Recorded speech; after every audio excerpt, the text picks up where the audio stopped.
राष्ट्रीय बाघ संरक्षण प्राधिकरण में बाघ गणना 2018 के नतीजे टाइगर रिजर्वायर में पहली बार प्रकाशित किए गए हैं। इसमें मध्य भारत जोन, जिसमें मध्य प्रदेश, गुजरात, राजस्थान, अरुणाचल प्रदेश, मेघालय, छत्तीसगढ़, महाराष्ट्र, उड़ीसा और तेलंगाना शामिल हैं। 124 मौजूदगी के साथ बांधवगढ़ टाइगर रिजर्व पहले नंबर पर है। दूसरे क्रम में 108 बाघों की मौजूदगी के साथ मध्य प्रदेश का कान्हा टाइगर रिजर्व है और तीसरे नंबर पर महाराष्ट्र का ताडोबा टाइगर रिजर्व 106 बाघों की संख्या पर है। बांधवगढ़ टाइगर रिजर्व पहले से ही बाघों की सघनता के लिए दुनिया भर में मशहूर हो रहा है, लेकिन बाघों की संख्या में इजाफा होने से बाघ संरक्षण को लेकर नई दिशा यहां पर हासिल हुई है। जानकार इसे टाइगर कंजर्वेशन की ठोस रणनीति का हिस्सा मानते हैं। वहीं वन्य जीव प्रेमी टाइगर कंजर्वेशन में इलाके के ग्रामीणों की सकारात्मक भूमिका के योगदान को भी इसका महत्वपूर्ण हिस्सा मान रहे हैं। मध्य भारत जोन में 124 बाघों की मौजूदगी के साथ बांधवगढ़ टाइगर रिजर्व पहले नंबर पर पहुंचा है। पार्क प्रबंधन, इसके लिए प्रबंधन की रणनीति और अधिकारी कर्मचारियों के साथ ही बाघ संरक्षण के प्रति सजगता के साथ स्थानीय ग्रामीणों की मदद को अच्छा परिणाम बता रहे हैं। लेकिन टाइगर रिजर्व प्रबंधन के लिए आगामी समय में एक उपलब्धि को बरकरार रखना बड़ी चुनौती होगी। वर्ष 2018 की बाघ गणना में मध्य प्रदेश को 528 बाघों की मौजूदगी के साथ टाइगर स्टेट का दर्जा मिला था।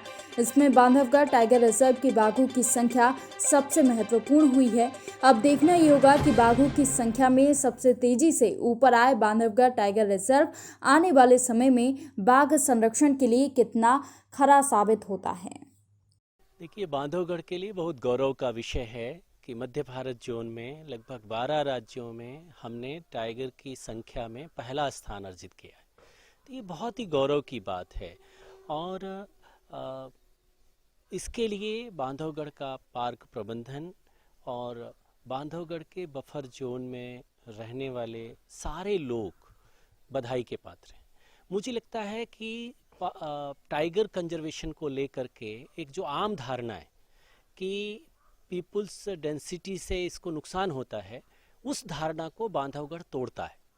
आप देखें कि बांधवगढ़ राष्ट्रीय उद्यान में पेरीफेरी में लगभग तुलनात्मक दृष्टि से देखें तो सबसे ज़्यादा विलेजेस हैं, लगभग 96 विलेजेस हैं बफर जोन में और बिल्कुल पार्क से लगे हुए हैं।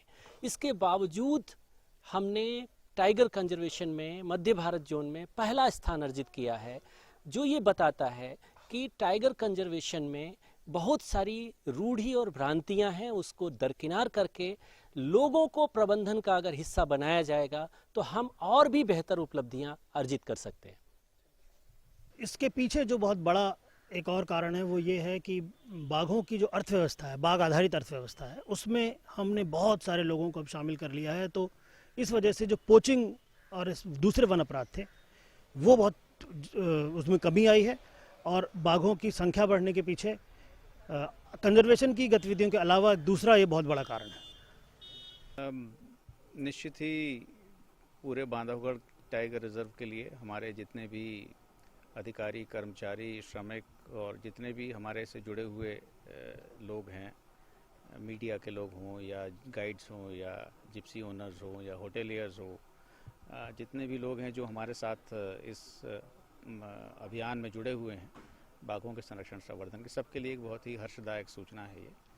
और मध्य प्रदेश जैसा पिछले अखिल भारतीय बाघ गणना में आया था कि पूरे देश में सर्वप्रथम स्थान पाया था, और अभी जब कल माननीय केंद्रीय वन मंत्री महोदय ने ये आंकड़े जारी किए हैं टाइगर रिजर्वायर, तो सेंट्रल इंडिया के लैंडस्केप में बांधवगढ़ को प्रथम स्थान मिला है।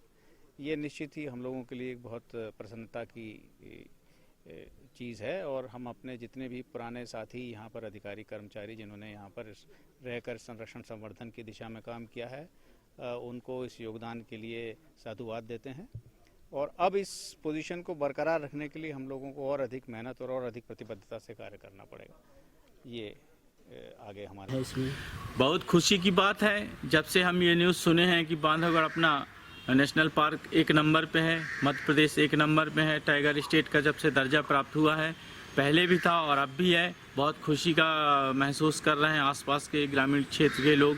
हमारा उमरिया ज़िला एक नंबर